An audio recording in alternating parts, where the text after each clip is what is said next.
Hello, my name is Adarsh Raghav, and I am a second year student at the Bennett University. And today I will be talking about a very famous topic in algorithms and design, which is called the Master's Theorem. So, today I'm going to be talking about the Master's Theorem. The Master's Theorem is a unique method which we use to find time complexities of programs. It is often used by computer programmers and people who write algorithms or scripts to check whether their code fits in the correct time complexity or a minimum time complexity in given space. So, Master's theorem was first introduced by John Bentley and James B. Sachs in 1980. The Master's theorem basically worked on the effective principle that if there exists a recurrence relation of any sort, or if we can derive a recurrence relation from a certain code, then with the help of some predefined conditions that existed in the Master's theorem, we could solve that recurrence relation to give us a time complexity in terms of big O notation or theta notation. Now, the Master's theorem, how it came about was initially there were two methods to find time complexity of a certain code. Either we could use back substitution and recursion or recursion tree. Using these techniques was kind of ancient and obsolete, and over the time it became redundant because some of the codes took a lot of time to be solved, or it took a lot of time to find the complexity from codes from large and complex codes using methods like back substitution, recursion tree. Hence, James B. Sachs and John Bentley devised this method of the Master's theorem to find the time complexity of a given program. So initially, in the previous slide where we introduced the Master's theorem, we also talked about recurrence relations. Recurrence relations play a vital role in the Master's theorem. In order to solve any Master's theorem or any any code, to find the complexity of any code, we use the Master's theorem, and the Master's theorem uses the recurrence relation of that particular code to find the time complexity. Now, what is a recurrence relation? In simple terms, a recurrence relation is basically a representation of the entire code in just one particular equation. The equation gives us insight on how and what the pattern of the code is, and an idea of what the time complexity could be. Now, initially there were two ways of calculating time complexity from recurrence relations. These two methods were back substitution and recursion tree. So since we talked about this in the last slide as well, that recurrence relations using back substitution and recursion tree had become obsolete, because as the complexity of code started to rise, it became almost impossible to use these two methods to find out the time complexity of a given code. Hence, we made the Master's theorem for more complex and diverse code to solve much more diverse and complex recurrence relations to find the time complexity of a given code. So now we're starting to get deeper into what the Master's theorem basically is. In the previous slide, we were talking about what recurrence relations are and how we solve them using three different techniques. So here we'll be talking about how to get started with the Master's theorem. Now, the Master's theorem has some specific conditions and some boundaries in which cases these can be applied. So as you can see, this equation, this orange red box denoted by Tn, is a recurrence relation of a kind which, if your recurrence relation looks like this, it is then that we can use our Master's theorem. Here we have uh, two values a and b, which are constantly used throughout the Master's theorem as conditions to solve a particular recurrence relation.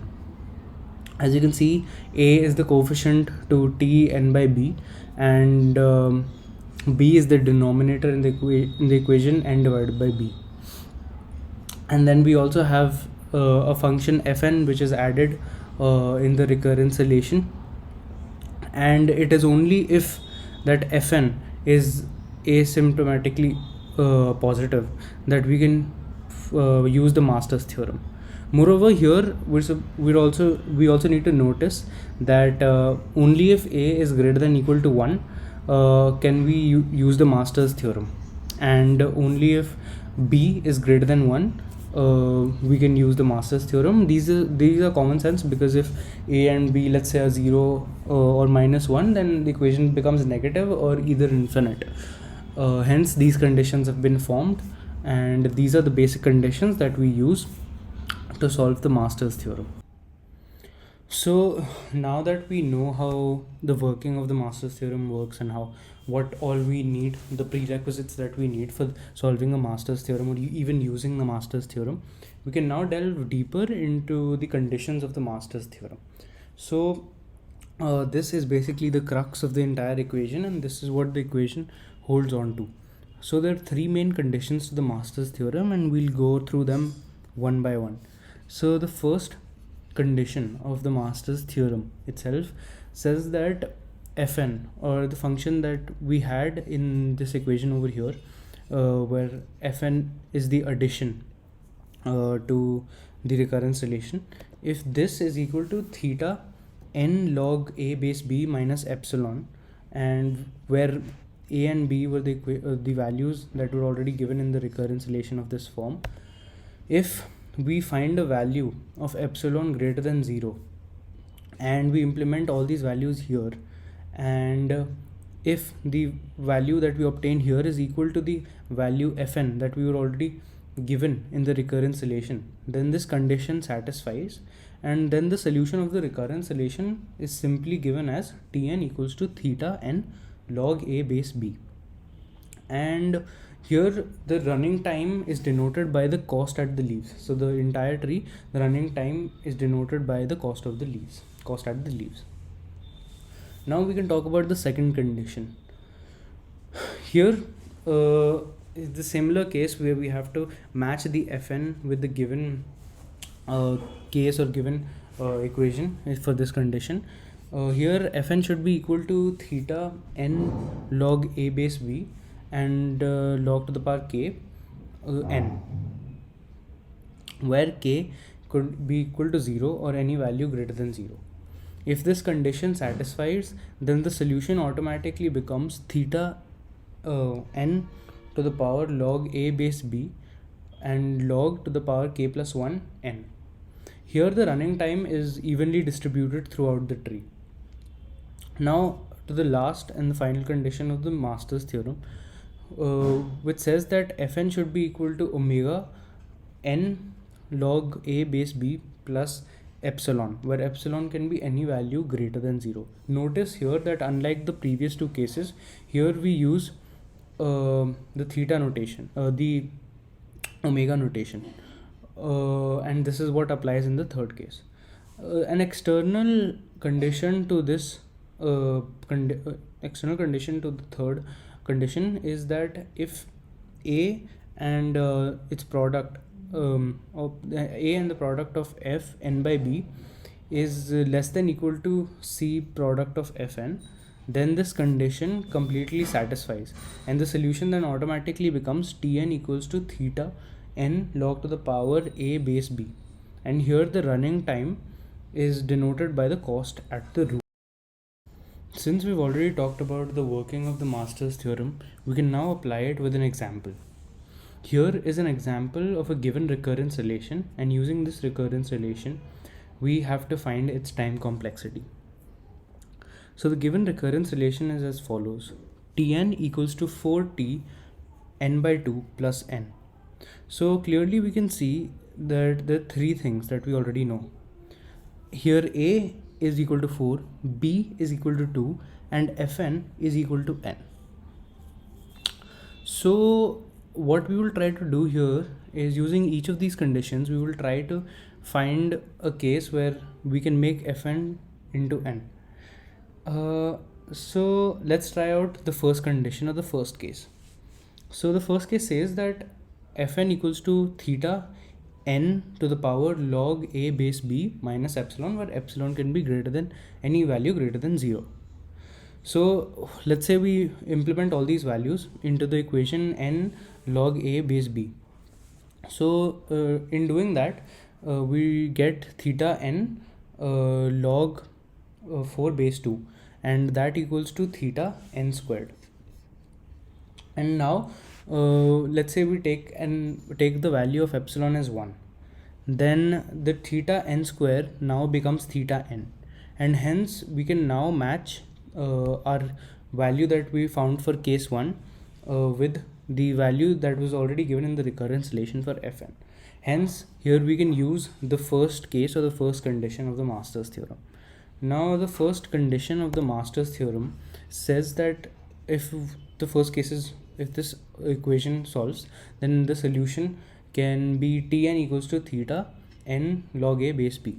So in this case, we had already found the condition, we already found the value of log a base b, which is equal to theta n square, and hence the answer, or the time complexity for the given recurrence relation, becomes theta n square. An exception to the Master's theorem. So not all problems in a given recurrence relation can be solved by the Master's theorem itself. Just like the recursion tree problem that we already noticed, not all these problems can be solved. As complexity increases, there are some cases where the Master's theorem can also not be applied.